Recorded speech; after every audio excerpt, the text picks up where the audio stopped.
모텔 주차장에 승용차가 들어섭니다. 뒷좌석에서 내린 남성 2명이 몸을 못 가누는 여성을 끌어내립니다. 여성은 가방도 없고 맨발인 상태, 신발조차 남성이 들고 있습니다. 끌려가다시피 방으로 옮겨진 여성, 남성 1명만 그 방에 남았습니다. 서울 홍대의 클럽에서 처음 만나 함께 술을 마신 여성을 30분 넘게 떨어진 경기도 한 지역까지 데려온 겁니다. 몇 시간 뒤 잠에서 깬 여성은 옷이 모두 벗겨져 있었고 이후 싫다며 저항했지만 성폭행을 당했다고 경찰에 신고했습니다. 수사기관은 여성의 편이 아니었습니다. 즉시 구조 요청을 하지 않았고 모텔에서 나와 남성이 사준 초코우유를 얻어 마셨다며 성폭력이 없었다고 본 겁니다. 여성이 클럽에 가방도 남겨둔 채 끌려간 데다 남성이 택시를 이용했다고 대놓고 거짓말까지 했는데도 이런 점은 고려하지 않았습니다. 여성은 법원에 직접 재판을 요청했고 법원 일단 남성을 법정에 불러 세웠습니다. 죄명은 중강간 미수혐의.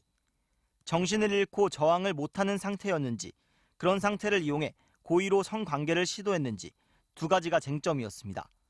정신을 잃은 상태라는 점은 분명했습니다. 하지만 법원은 남성이 이 상황을 이용한 고의성이 입증되지 않았다며 1심부터 3심까지 내리 무죄를 선고했습니다. 여성단체는 즉각 반발했습니다. 클럽에 다니는 술 취한 여성이라는 편견에 사로잡힌 판결이란 겁니다. 범죄를 저지른 가해자보다 술에 취해 기억을 못하는 피해자에게 책임을 묻는 명백한 2차 가해다. 여성 단체들은 이 사건을 상담하다 보면 흔히 접하는 사례라며 가장 보통의 중강간 사건이라고 불러왔습니다. 남성에게 여러 명이 함께 여성을 끌고 가놓고 둘이 택시 탔다고 거짓말한 이유를 묻지 않고 피해자에게 왜 우유를 얻어 마셨냐고 따지는 게 늘 있는 일이란 얘기입니다. MBC 뉴스 김상훈입니다. 그동안 술에 취하거나 약물에 의해 의식을 잃고 성범죄 피해를 당해도 심신상실이 아니라는 이유로 성범죄 가해자에 대한 처벌이 쉽지 않았습니다. 그런데 대법원이 이 같은 심신상실의 범위를 술에 취해 기억을 못하는 알코올 블랙아웃도 포함돼야 한다는 첫 판단을 내렸습니다. 강현섭 기자입니다. 술에 만취한 10대 여성을 우연히 만나 모텔로 데려가 강제 추행 혐의로 재판에 넘겨진 경찰 공무원 김모 씨.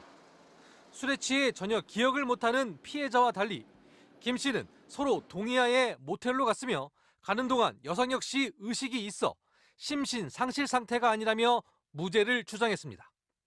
1심은 술에 만취해 정상적인 판단 능력을 잃은 피해자를 모텔로 데려가 추행한 게 맞다며 김 씨에게 징역 10개월을 선고했습니다. 하지만 넉 달 뒤 2심은 이 같은 판단을 뒤집고 무죄를 선고했습니다. 피해자가 성관계에 동의한 이후 당시 기억을 하지 못하는 이른바 블랙아웃 상태가 됐을 가능성이 있다며 강제 추행은 아니라는 겁니다.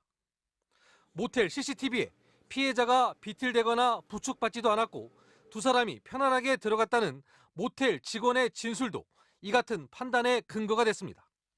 하지만 대법원은 정신장애 등 심신상실을 좁게 본 기존 판단을 뒤집고 유죄 취지로 사건을 수원지법으로 돌려보냈습니다. 알코올의 영향은 개인마다 다르게 나타날 수 있고 술에 취해 잠이 들거나 술과 약물에 의해 기억을 못하거나 정상적인 판단이 불가능하게 되면 심신상실에 해당한다고 밝혔습니다.